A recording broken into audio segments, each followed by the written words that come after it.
So week 2 of the 10th anniversary sort of celebration, I suppose, of the first Harper and Monkey album.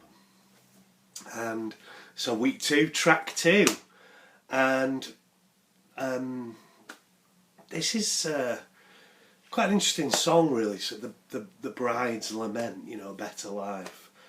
I suppose as you get older, I mean, those of members of, you know, of friends of ours, and those of you out there who are of a similar age or older than us, will, you know that your life goes through certain phases, and there's that phase where, you know, you're all pretty young, carefree. Then there's the phase when a lot of your friends are having children, getting married and stuff. And then there's another phase comes where quite a lot of them start splitting up. And then the phase that sort of sadly seems to be creeping into a bit in recent years is people actually, you know, that you know start actually kind of passing on. But this was a song sort of from that second phase, and I remember it very well. You know, going back sort of 12 years or so, and quite a few of my sort of friends and, you know, my wife's friends and such were at a point where, you know, there was a lot of relationships sort of falling apart.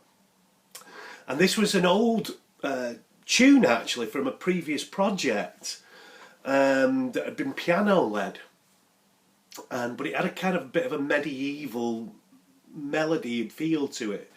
And so we thought, you know what, this could actually work in this new project, this Harper and Monkey, this sound that we're kind of going for. And I remember Simon and Andy sort of kind of playing around the chord structures and coming up with that sort of, you know, kind of quite laid back but insistent sort of, you know, underpinning sort of rhythm on the banjo and guitar that pushes this song along.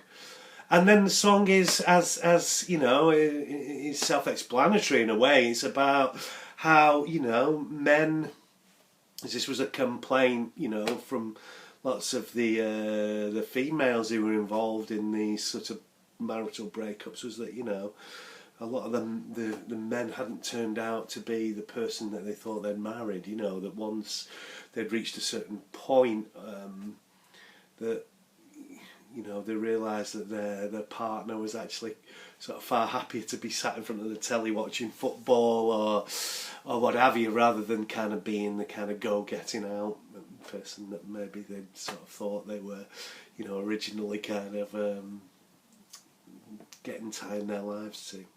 So it's a song about that sort of ruining, you know, what's happened, where's it gone. It's like a song of two halves. The first half is the sort of, you know, the honeymoon period, and the second half is like the what's going on here. And there's some lovely samples, some voice samples that Andy sort of unearthed those in it as well, and lots of gear changes through the song, lots of different sorts of parts to it, because that was something we were very keen to explore on this record, where the idea of it not being just conventional sort of, you know, verse, chorus, middle eight, choruses to the end, you know, that there would be different sorts of sections to songs, so the arrangements were always doing something different to sort of, you know, take you somewhere else. In fact, I've got a feeling there's even a bit of a vocoder on here, actually. I bought this Korg keyboard that had a vocoder, and I think there's even a bit of vocoder on that track, believe it or not, which is bizarre. But anyway, so, and the harmonica. I actually used to play the harmonica live, if you can call it playing it. It's just like a... we've not played this for a long time, and it was down to be on our forthcoming batch of acoustic sessions when this latest lockdown came along and to put an end to that. But we did used to play it, of course, in the early shows. You know, it was a very, you know, a staple of the set, and a very popular one too. So, you know, it's time we revive this. But the version you're going to watch now is from an early-ish show. think it's a show that we did at New Mills in Derbyshire, and we I don't know how our relationship with New Mills first properly started, but it became somewhere in the early days that was really kind to us, that community. We played there a lot and we had good audiences, and we played all manner of venues. We started off, I think, in sort of above a pub. There was a room that they turned into a sort of communal area, and when they did live stuff in there, and lots of community events, and we'd played there first, I think, and then we played a festival, and we played in the town hall, we played in a converted chapel, which is now an arts centre, at least twice, and we played in an art gallery, which was fabulous. We did 2 nights, I think were they consecutive nights? I think they might have been, can't remember, in an art gallery, little art shop and art gallery there, with the fabulous monologue John Bartley performing as well with us, doing a little opening set. So I think this one is from the town hall, the town hall in New Mills in Derbyshire. So, A Better Life. Enjoy it.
Tell